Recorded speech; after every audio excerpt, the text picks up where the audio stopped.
So I've put hundreds of hours into Fallout 4 across PC and Xbox and even PlayStation, but while I love the game, especially the exploration, there is one playthrough that I really believe every player should do at least once. It's my favorite aspect of the game and it makes the game so much better, and that is survival mode. So if you don't know what the survival mode is, it's essentially like I suppose in a way you could classify it as like an ultra hard difficulty, except it's not necessarily ultra hard. It actually changes a lot of the game's core mechanics and systems. Now, in order to activate this, you just need to go into like your settings, into your difficulty settings, and then just tab across until you find it. You can turn this on. Now, if you want to know like a full breakdown of everything it changes, you can go into the help screen and actually like scroll through there. But I'll cover like sort of the main ones here in this video anyway. As with basically every survival mode, the main one here is having to eat and drink as well as sleep in order to stay rested. Now, anytime that you are, say, exhausted or hungry or thirsty, you will have negative effects you'll be able to view in your status screen that will actually be affecting you. On top of that, you've also got no option to fast travel. So you've actually got to walk everywhere, and that's one of my favorite aspects. I'll cover why in a little bit. In terms of saving, you can only save when you sleep in a bed or when you actually like exit the game. So like, you know, there's like a save on quit, so that in case, you know, if you have to leave when you're not near a bed, you can actually do that. But then that save is deleted once you have like booted up the game. The locations are harder to find as well. Like you won't be able to see them as far on your compass. Damage numbers are significantly changed. Like it's essentially the player will take tons more damage and enemies will also take more damage. Plus the adrenaline perk also affects that, where you'll gain a bonus damage percentage per rank, and ranks are gained by killing enemies, but you lose ranks by sleeping. So essentially like the more kills you have in between sleeping, the more damage you actually do. So there is sort of like a negative reason for sleeping like all the time. There's also illnesses that you'll be able to get which give you negative effects, which you can remove by antibiotics or by talking to doctors. Stim packs and all healing is significantly slower, and like there are negative effects to using them a lot as well. Ammo has weight. Essentially everything has weight except like I think pre-war money, and like you have a much lower amount of carry weight. Companions are a little different here. Like you also need to make sure you actually revive them if they go down, and there's like settlement changes, but like at a high level, that's like everything. Now you can read the help screen if you want to, but why is this good? Like why does this actually matter? Now, the main crux here, if you wanted to boil it down, is that it forces you to play Fallout 4 at a much slower pace. And that is when Fallout 4 actually really shines. Now, Fallout 4 has a lot of systems that are all sort of loosely interconnected that only really have impact or worth if you choose to engage in them yourself. And the survival mode gives you a definitive reason to invest in these systems, and also in a way forces you to engage in those systems, right? Cooking is like the best example of this, in that there is a ton of food that you can cook in like the normal mode of Fallout, but you know, it will give you various buffs and whatnot, but there isn't really a reason to do this, like unless you're playing the game on like just the hard difficulty, and even then the game's not that hard, so you don't necessarily need those buffs. Survival mode gives you a reason, right? Because, you know, you actually need to eat to get rid of your hunger. It's the same for your settlements, right? How you can grow food. You know, there's that cycle of actually being able to create food or water, etc.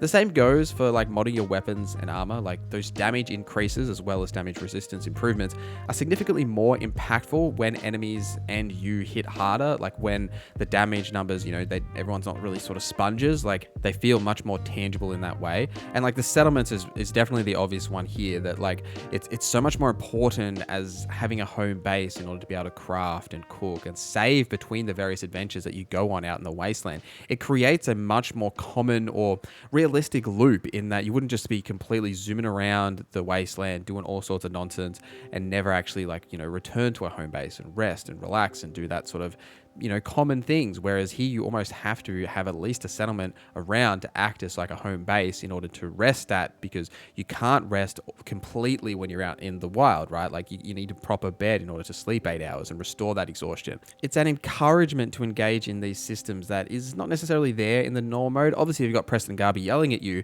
but you know, it's not for the right reasons.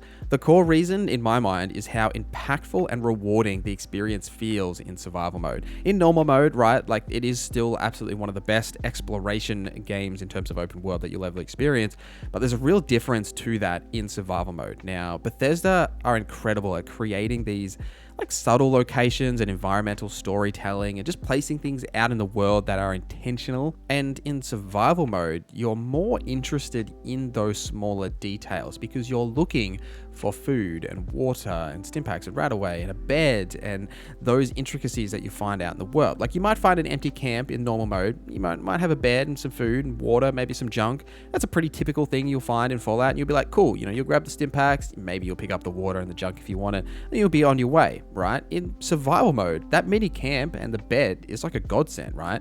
You could be like hours from your last save, 50 minutes, whatever it may be, just being able to rest there for 3 hours, right? Can clear some exhaustion if you are tired, get that actual save file created, and then grab, the food and the items there that, maybe you're on this massive long adventure and you're running low on food, and just being able to come across these locations, you're like, yes, finally, like a rest stop. And having these locations, unmarked locations like this, just littered throughout the entire map, which was already there in normal mode, but you don't appreciate the purpose of them in the normal mode in Fallout 4, and it really brings that out in survival mode. All of this, everything that we've talked about here, what it really leads to is a better role-playing experience, right? Fallout 4 is one of the lesser role-playing games in terms of the Fallout franchise, and I do truly believe that the survival mode brings out some of those role-playing aspects because you are forced to play a bit more of a role and play the game in a more realistic manner and really take your time and appreciate the world and the quest and the journey that you're actually on, rather than completing a quest out in one side of the map, fast travel back to that other location, get it ticked off, get the XP and move on. It's a real journey that you're on here, and survival mode really showcases what that journey can be. I wanted to talk a little bit about the general sort of things and tips and tricks with like survival mode, but I'm going to have an entire video that goes over the best tips and tricks for survival mode, which will be coming out later this week. But the main thing that I will say that will significantly save your survival mode playthrough is to take your time and don't just run from quest to quest. It's very common in these games to be looking for some sort of an objective, right? And that's just going to essentially be, pick a quest on your Pip-Boy and go and do that quest. Especially in the early game, it's a really bad idea, like because of your low level, the amount of low damage you do, plus like you don't have any armor, resistances, all that good stuff.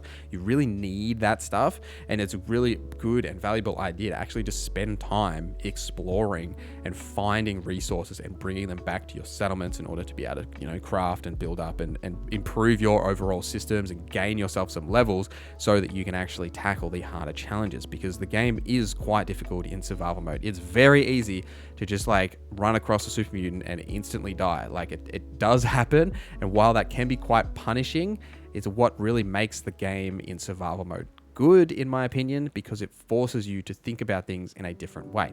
Now, another thing that I'll mention as well is that there is a backpack creation club pack that you can get, which adds like a backpack that you can equip. It adds inventory weight, which is obviously fantastic because you have such a low inventory weight in survival mode. Plus, you can put modifiers on it to say give you various buffs as well just by having it equipped. Essentially makes it a little bit easier in survival mode, and it feels more like realistic of a thing that it makes sense. You would carry a backpack, and you get the benefits and the buffs from that. You could also look at like mods in game or on the Nexus store as well. There's like plenty you can grab as well. Sleep or save is a really good one just to call out here. You don't actually need to sleep in order to save with that mod, which definitely helps you from like losing your adrenaline, or say if you're only sleeping for 1 hour constantly, you'll build up some fatigue. That does actually give you some help there. But I would be careful with the next gen version and like the mods there, just to make sure they actually work and test things properly. But just be mindful of that if you are looking at mods at the moment, considering that next gen version just came out. It might take a little while for things to update. But let me know in the comments, guys, do you prefer the normal mode or the survival mode for Fallout 4? I'm really interested if I'm like